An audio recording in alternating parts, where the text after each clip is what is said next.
ନମସ୍କାର, ଜୟ ଜଗନ୍ନାଥ।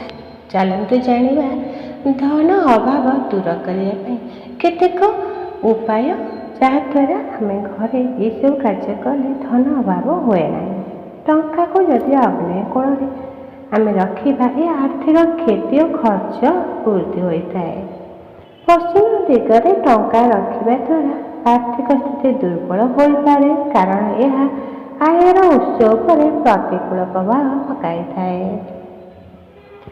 ଗୁରୁବାର ଦିନ ମଇଦାରେ କିଛି ହଳଦୀ ମିଶାଇ ରୁଟି ତିଆରି କରନ୍ତୁ। ଗାଈକୁ ଏହାକୁ ଖାଇବାକୁ ଦିଅନ୍ତୁ। ଏହା ସୁଖ, ସମୃଦ୍ଧି, ଧନ ପାଇଁ ବିବେଚନା କରାଯାଏ। ତାପରେ ଚାଲନ୍ତୁ ଜାଣିବା, 7ଟି ତୁଳସୀ ପତ୍ରକୁ ଆମେ ତାକୁ ନେଇକି ସେଥିରେ ଏକ ଲାଲ କପଡ଼ା ଗୁଡ଼ାଇ ଆପଣଙ୍କ ଘରେ ଥିବା ଠାକୁର ଘରେ ରଖନ୍ତୁ ଏବଂ ତାପରେ ଅସୁସ୍ଥ ଗଛ ପାଖରେ 2ଟି ପତ୍ର ରଖନ୍ତୁ ଏବଂ 2ଟିକୁ ଆପଣଙ୍କର ପର୍ସରେ ରଖନ୍ତୁ। ଏମିତି ଅବଶିଷ୍ଟ ପତ୍ର ଗୁଡ଼ିକୁ କେବଳ ଘରେ ରଖନ୍ତୁ।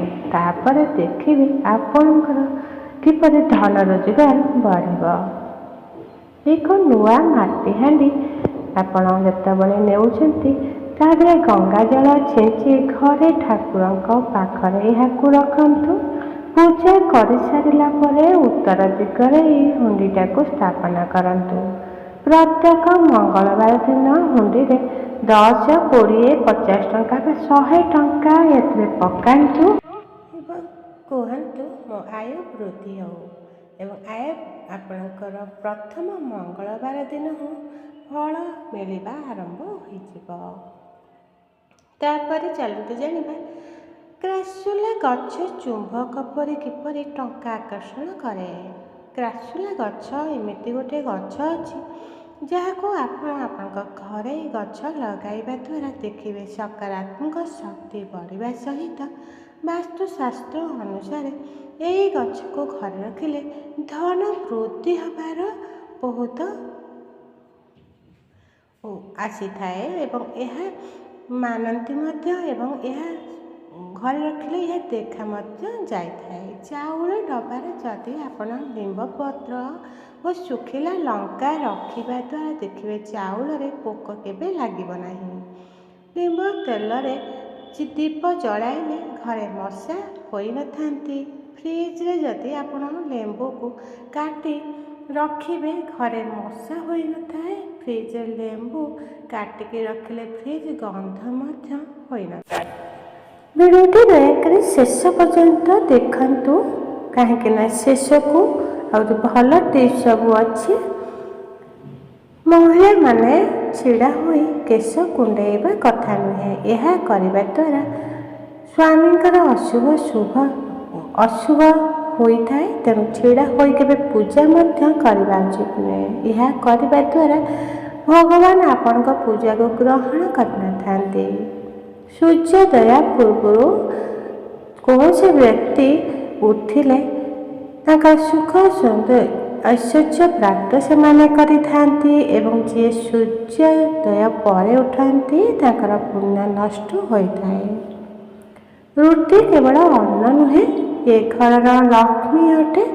ଯଦି ରୁଟି ତିଆରି କରିବା ସମୟରେ ଆପଣ ଗଣିକି ରୁଟି କରୁଛନ୍ତି, ତାହେଲେ ବହୁତ ବଡ଼ ଭୁଲ ଅଟେ ଏବଂ ଏହା କରିବା ଦ୍ୱାରା ଘରେ ଅଶାନ୍ତି, କଳହ ଓ ଦାରିଦ୍ର୍ୟ ବଢ଼ିଥାଏ। ସବୁବେଳେ ଆପଣ 4ରୁ 5ଟି ରୁଟି ଅଧିକ କରନ୍ତୁ। ଯେତିକି ରୁଟି ଆପଣଙ୍କ ଘରେ ଖାଉଛନ୍ତି, ତାଠାରୁ 4-5ଟି ରୁଟି ଅଧିକ କରିବା ଉଚିତ। କେବେ ବି କମ୍ କରନ୍ତୁ ନାହିଁ। ଖାଦ୍ୟ କେବେ ଘରେ ନିଅଣ୍ଟ ହେବା ଉଚିତ ନୁହେଁ। ଭୋଜନର ଅଭାବ ଘରେ ସମୃଦ୍ଧି କମେଇ ଦିଏ। ତେଣୁ ସବୁବେଳେ ଚେଷ୍ଟା କରନ୍ତୁ, ଯେତିକି ଆପଣଙ୍କ ଘର ଲୋକ ଖାଉଛନ୍ତି କିଛି ଅଧିକ ଖାଦ୍ୟ ଘରେ ରହିବା ଆବଶ୍ୟକ। ଯେତେବେଳେ ଆପଣ ଦାନ ଦେଉଛନ୍ତି, ସେତେବେଳେ ଗୋଟେ ହାତରେ କେବେ ବି ଦାନ ଦେବା କଥା ନୁହେଁ।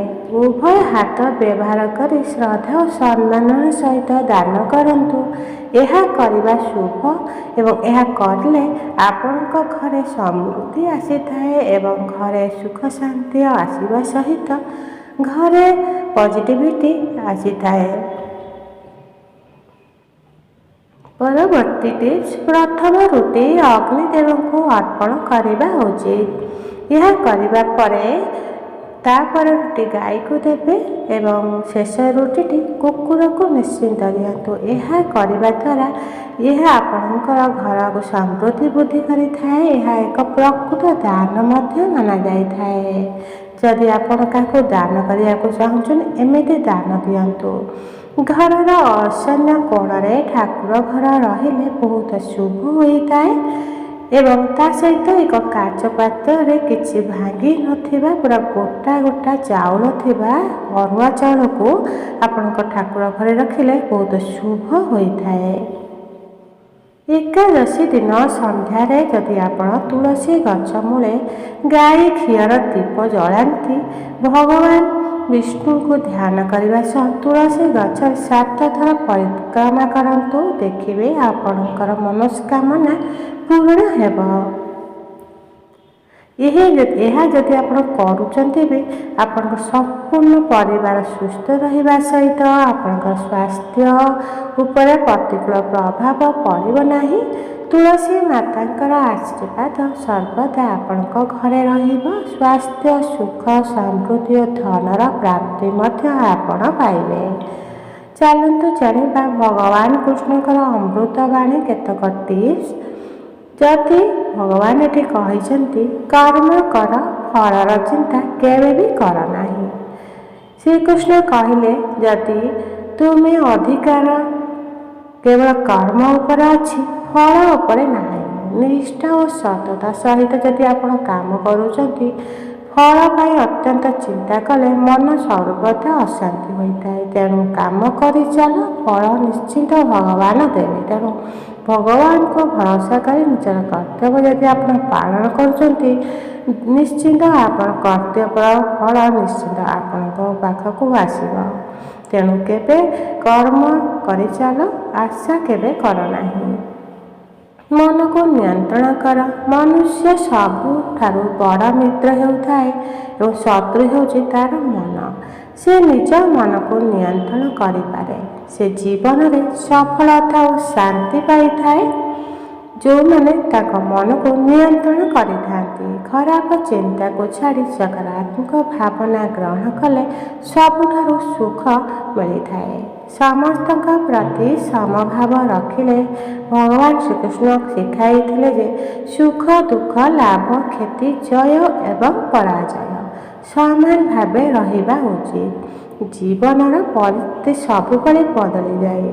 ଧୈର୍ଯ୍ୟ ଓ ସମଭାବ ରଖିଲେ ମନ ଶାନ୍ତ ରହେ ଏବଂ ଠିକ୍ ନିଷ୍ପତ୍ତି ନେବାକୁ ସହଜ ହୋଇଥାଏ। ନମସ୍କାର, ଜୟ ଜଗନ୍ନାଥ। ଆପଣମାନେ ସମସ୍ତେ ଭଲରେ ରୁହନ୍ତୁ ଏବଂ ଏହି ଭିଡ଼ିଓଟି ଲାଇକ୍ ସେୟାର କରିବା ସହିତ କମେଣ୍ଟରେ ଭଗବାନଙ୍କ ନାମ ଲେଖନ୍ତୁ।